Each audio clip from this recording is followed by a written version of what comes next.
The event I'm talking about today is the 100-meter race. To be successful at this event requires speed, strength and power. Athletes such as Usain Bolt train vigorously with strength training, plyometrics training and power training to be successful at this event so that they can be the fastest and perform at their optimum in each race.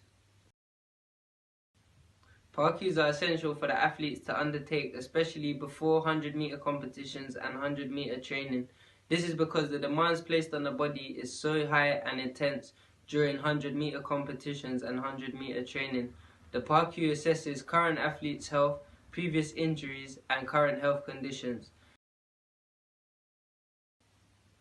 Saunders et al. Also states that health screening is vital for athletes who are going to compete in running. This is because it assesses all their current conditions and makes sure they are able to compete at the highest standard during the event and throughout training. Raise, mobilize, activate, potentiate. Warming up is vital for athletes, especially before a sprint. First, we have to raise the athlete's pulse and get them doing some slow movements, especially jogging, to get them warm. Then we have to activate and mobilize for the athlete, get them doing some dynamic stretching so that their body is getting loose and ready for the event. Dynamic stretching is preferred to static stretching, as Fletcher 2004 states that dynamic stretching also helps improve performance, whereas static stretching can reduce the performance of an athlete, which has a huge impact on the athlete's performance. Then we must potentiate, which is an activity that mimics the activity we do in the sport. Therefore, we can do some sprints and sharp activities to get them ready for the sport ahead. So next is a training program. This will involve 3 different components of training. The first component will be strength. During strength training, the reps will be 1 to 6. Strength training will help to build fast twitch fibers, which will help during 100-meter sprint as a type 2 muscle fibers will boost speed. The second component will be power. Power will be between 8 and 10 reps of about 70% of the maximal 1 rep maximum. This will also help with the starting out of the blocks and will also help right at the end when you need an extra boost. The next component will be plyometrics. This plyometric training will be with your own body weight or with the resistance weight, such as a parachute or bands. This can help with an ATP-PC system, as it can help lactate threshold to decrease and help your energy levels to increase. So during this part of the training program, this will be the strength-based program. You can do many different things, as in back squats, the deadlifts, the hip thrusts and the lunges. But today, just for demonstration purposes, I will do the lunges.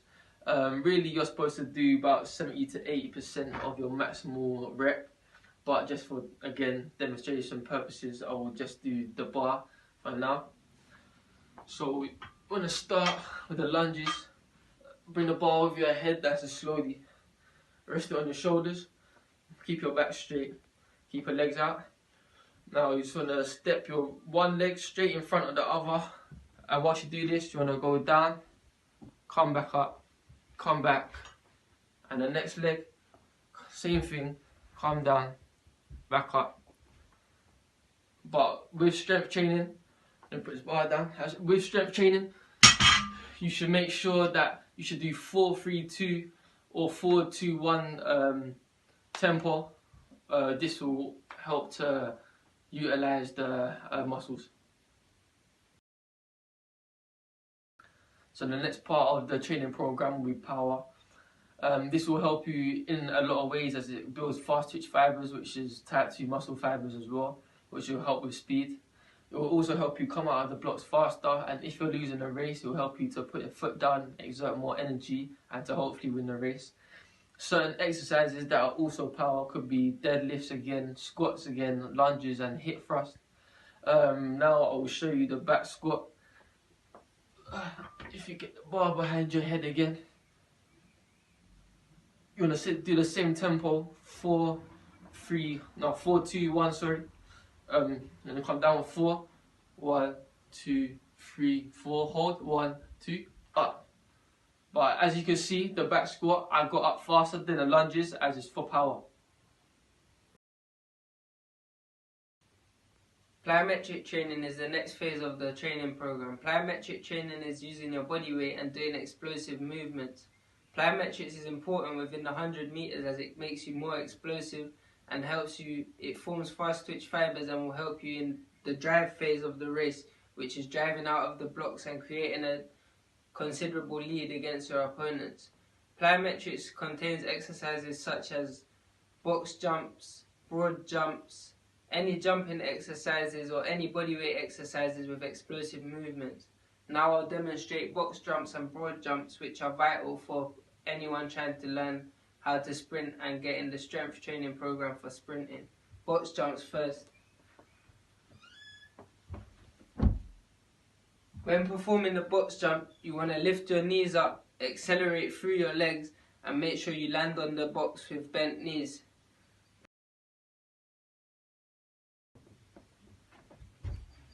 Broad jumps are important as they mimic the driving phase as you're coming out in the same plane of motion. Broad jumps also help you drive off with more acceleration from the starting blocks. They're vital for anyone learning to do sprinting and strength training within sprinting. Running technique is important for sprinting. Running technique can make the difference between a good sprinter and a great sprinter. I'll go through running technique with you now to show you how to be able to perform in a competition. First, the arms. We must keep the arms at 45 degrees and they alternate from pockets to eye line. We go. Then we bring in the arms, opposite arm to opposite leg.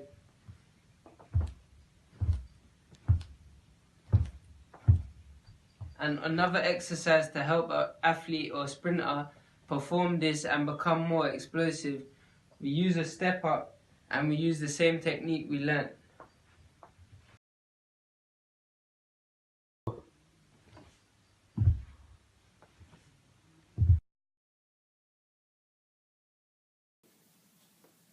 To summarize the main points, one of the key factors is warm-up. Warm-up is essential as it means that the athlete will have least chance of getting injured and give them the best chance to perform during their training session or their event. Another key factor is progressive overload. Progressive overload throughout the training sessions will mean that their ability increases and they're able to perform better week on week and day on day. Another key factor is form. To be able to increase their speed, the athlete must also work on form as well as strength and conditioning. Form will give them a small edge and be able to help them propel themselves and run faster. Another key aspect is nutrition. Nutrition will help the athlete to recover and also help the athlete to get the edge while performing on race day or during training sessions. Thank you.